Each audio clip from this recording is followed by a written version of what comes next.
خانہ کعبہ کو کون اور کب شہید کرے گا یعنی گرائے گا۔ پیارے دوستو، خانہ کعبہ مسلمانوں کی دلوں کی دھڑکن ہے، اور ساری زندگی جو انسان روزانہ 5 بار کعبہ شریف کی طرف رخ کر کے نماز پڑھتا ہو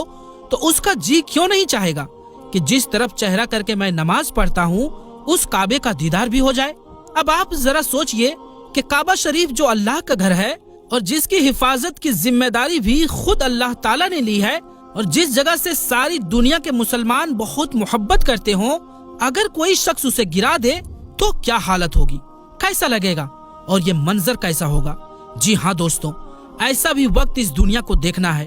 کیونکہ اس کے بارے میں رسول اللہ صلی اللہ علیہ وآلہ وسلم نے فرمایا کہ قیامت کی سب سے بڑی نشانی یہ ہے کہ ایک آدمی مکہ میں داخل ہوگا جو کہ خانہ کعبہ کو گرا دے گا اور اس کے ٹکڑے کر کے سمندر میں پھینک دے گا۔ پھر آپ نے اس آدمی کی نشانی بتائی۔ دوستو، اس واقعے کو ڈیٹیل سے بتانے سے پہلے میں آپ کو بتاتا چلوں کہ جب یمن کے بادشاہ ابراہا نے خانہ کعبہ کو گرانے کی کوشش کی تھی تو اس کا انجام کیا ہوا تھا۔ حضور اقدس صلی اللہ علیہ وآلہ وسلم کی پیدائش سے 25 دن پہلے یمن کا بادشاہ ابراہا ہاتھیوں کی فوج لے کر کعبہ شریف کو ڈھانے کے لیے مکہ پر حملہ کرنے چلا تھا۔ اس کا وجہ یہ تھا کہ ابراہا نے یمن کے دارالسلطنت صنعاء میں ایک بہت ہی شاندار اور عالیشان گرجا گھر بنایا، اور یہ کوشش کرنے لگا کہ عرب کے لوگ بجائے خانہ کعبہ کے یمن میں آ کر اس گرجا گھر کا حج کیا کریں۔ جب مکہ والوں کو یہ معلوم ہوا تو قبیلہ کنانا کا ایک شخص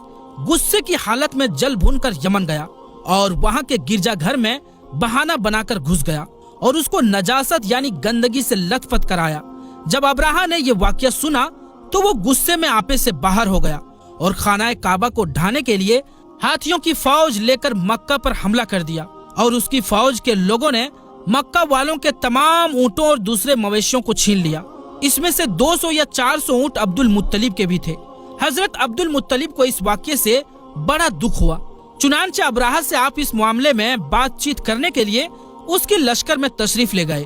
جب ابراہا کو معلوم ہوا کہ قریش کا سردار اس سے ملاقات کے لیے آیا ہے تو اس نے آپ کو اپنے خیمے میں بلایا، اور جب ابراہا نے حضرت عبد المطلب کو دیکھا کہ وہ ایک اونچے قد، روبدار اور بے حد ہی حسین و جمیل آدمی ہیں جن کی پیشانی پر نور جاہو جلال چمک رہا ہے، تو صورت دیکھتے ہی ابراہا سہم گیا اور ترنت ہی تخت شاہی سے اتر کر آپ کی ادب کے لیے کھڑا ہو گیا اور اپنے برابر بٹھا کر پوچھا کہ کہیے سردار قریش، یہاں آپ کی تشریف لانے کا کیا مقصد ہے؟ حضرت عبد المطلب نے جواب دیا کہ ہمارے اونٹ اور بکریاں وغیرہ جو آپ کے لشکر کی سپاہی ہانک کر لائے ہیں، آپ ان سب مویشیوں کو ہمارے حوالے کر دیجئے۔ یہ سن کر ابراہا نے کہا کہ اے سردار قریش، میں تو یہ سمجھتا تھا کہ آپ بہت ہی حوصلہ مند شاندار آدمی ہیں، مگر آپ نے مجھ سے اپنے اونٹوں کا سوال کر کے میری نظروں میں اپنی عزت کم کر لیا ہے۔ اونٹ اور بکریوں کی حقیقت ہی کیا ہے؟ میں تو آپ کے کعبہ کو توڑ پھوڑ کر برباد کرنے کے لیے آیا ہوں، آپ نے اس بارے میں کوئی چرچا ہی نہیں کی۔ حضرت عبد المطلب نے کہا کہ مجھے تو اپنی اونٹوں سے مطلب ہے، کعبہ میرا گھر نہیں ہے بلکہ وہ خدا کا گھر ہے، وہ خود اپنے گھر کو بچا لے گا، مجھے کعبہ کی ذرا بھی فکر نہیں ہے۔ یہ سن کر ابراہا اپنی فرعونی زبان میں کہنے لگا کہ اے سردار مکہ سن لیجئے، میں کعبہ کو ڈھا کر اس کی اینٹ سے اینٹ بجا دوں گا اور روئے زمین سے اس کا نام و نشان مٹا دوں گا، کیونکہ مکہ والوں نے میرے گرجا گھر کی بڑی بے حرمتی کی ہے، اسی لیے میں اس کا بدلہ لینے کے لیے کعبہ کو گرا دینا ضروری سمجھتا ہوں۔ حضرت عبد المطلب نے فرمایا پھر آپ جانے اور خدا جانے، میں آپ سے سفارش کرنے والا کون ہوتا ہوں۔ اس بات چیت کے بعد ابراہا نے سبھی جانوروں کو واپس دینے کا حکم دے دیا اور عبد المطلب تمام اونٹوں اور بکریوں کو ساتھ لے کر اپنے گھر چلے آئے اور مکہ والوں سے فرمایا کہ تم لوگ اپنے اپنے مال مویشیوں کو لے کر مکہ سے باہر نکل جاؤ اور پہاڑوں کی چوٹیوں پر چڑھ کر دراروں میں چھپ کر پناہ لو۔ مکہ والوں سے یہ کہہ کر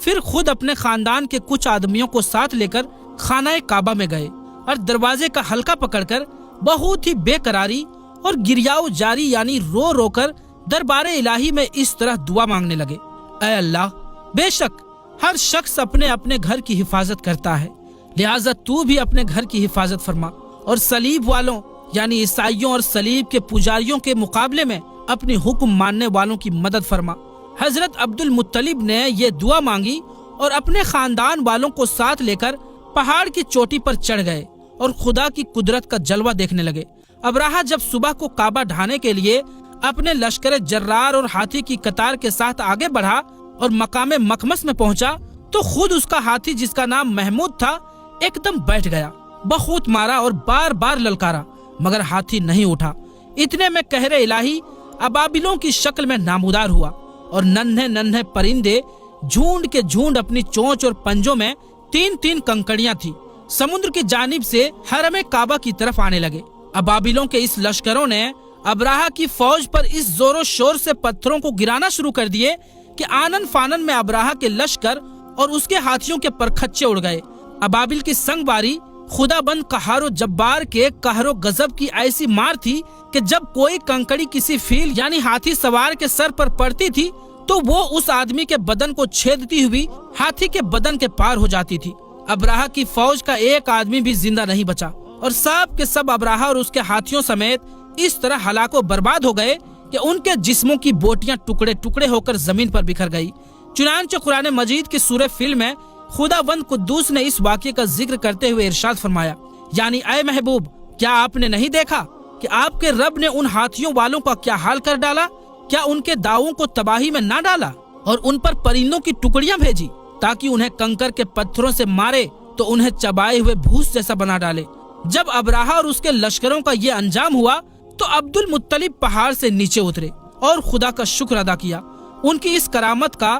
دور دور تک چرچا ہو گئی اور تمام عرب کے لوگ ان کو ایک اللہ والے بزرگ کی حیثیت سے عزت کی نظر سے دیکھنے لگے۔ تو دوستو آئیے اب آپ کو اس واقعے کے بارے میں بتاتے ہیں جو قیامت کے قریب پیش آئے گا اور جس کے بارے میں حضرت محمد مصطفیٰ صلی اللہ علیہ وآلہ وسلم نے فرمایا تھا۔ اللہ پاک کا آپ صلی اللہ علیہ وآلہ وسلم پر یہ خاص کرم ہے کہ آپ صلی اللہ علیہ وآلہ وسلم کو اللہ پاک نے تمام علوم عطا فرمائے جن کا خیال بھی ہمارا انسانی ذہن کبھی نہیں کر سکتا۔ جو بات ہمارے نبی نے فرما دی وہ پوری ہو کر رہے گی۔ اللہ پاک ارشاد فرماتا ہے، اور وہ یعنی نبی کوئی بات اپنی خواہش سے نہیں کرتے، وہ وہی کہتے ہیں جن کی انہیں وہی کی جاتی ہے۔ اللہ کے علم کے سمندر کے مقابلے میں نبی اکرم صلی اللہ علیہ وآلہ وسلم کا علم ایک قطرہ ہے، مگر آپ صلی اللہ علیہ وآلہ وسلم کا یہ قطرہ تمام مخلوق کے لیے ایک سمندر کے برابر ہے۔ یہ بات سچ ہے کہ ہم آپ صلی اللہ علیہ وآلہ وسلم کے علم کے بارے میں اندازہ نہیں لگا سکتے۔ اللہ کی ذات تو بہت بڑی ہے، ہم اس کا اندازہ کس طرح لگائیں گے؟ آپ صلی اللہ علیہ وآلہ وسلم نے اپنے سے پہلے گزرے ہوئے انبیاء اکرام اور ان کی امتوں کے ساتھ ساتھ آنے والے وقتوں کے بارے میں بھی اپنی امت کو آگاہ کر دیا۔ محدثین اور مفسرین کا کہنا ہے کہ جب قیامت قریب آنے والی ہوگی تو خانہ کعبہ کو گرانے جانے کا واقعہ پیش آئے گا۔ جن لوگوں کو اس کے بارے میں معلومات نہیں ہے ان کو اس بارے میں حدیث مبارکہ کی روشنی میں بتاتا ہوں۔ خانہ کعبہ اللہ پاک کی نشانیوں میں سے ایک عظیم الشان نشانی ہے۔ جب تک کعبہ قائم ہے اس وقت تک دنیا بھی قائم و دائم رہے گی۔ جب خانہ کعبہ کو گرا دیا جائے گا تب قیامت رونما ہوگی۔ جب قیامت قریب آئے گی تو ایک بدبخت حبشی خانہ کعبہ کو گرا دے گا، پھر قیامت آئے گی۔ محمد مصطفیٰ صلی اللہ تعالی علیہ وآلہ وسلم نے فرمایا، حبشہ کو چھوڑے رہو جب تک وہ یمن چھوڑے رہے، کیونکہ کعبے کا خزانہ نہ نکالے گا مگر حبشہ کا ایک چھوٹی پنڈلیوں والا، کعبے کو گرانے والا ایک غیر مسلم حبشہ ہوگا۔ حبشہ کے بارے میں ایک روایت ہے کہ ایتھوپیا جو ہے اس میں جو افریقن ایریا ہے اس کو حبشہ کہا جاتا ہے۔ حبشہ کا ایک حبشی کعبہ معظمہ کو گرانے کے ارادے سے اور اس کے نیچے سے خزانے نکالنے کی نیت سے پوری رات چلے گا، یہاں تک کہ وہ کعبہ تک پہنچ جائے گا۔ یہ بات مشہور ہے کہ کعبے کے نیچے بہت سارے بادشاہوں کا خزانہ دبا ہوا ہے۔ وہ شخص اسی لالچ میں اسی خزانے کو حاصل کرنے کے لیے خانہ کعبہ کو ڈھا دے گا۔ اس ظالم حبشی کے بارے میں آپ صلی اللہ علیہ وآلہ وسلم نے ارشاد فرمایا، اس حبشی کی شکل و صورت ایسی ہوگی کہ وہ چھوٹی پنڈلیوں والا ایک حبشی ہوگا جو خانہ کعبہ کو گرائے گا۔ جبکہ بخاری شریف میں لکھا ہے کہ رسول اللہ صلی اللہ علیہ وآلہ وسلم نے فرمایا، گویا میں اس حبشی کو دیکھ رہا ہوں،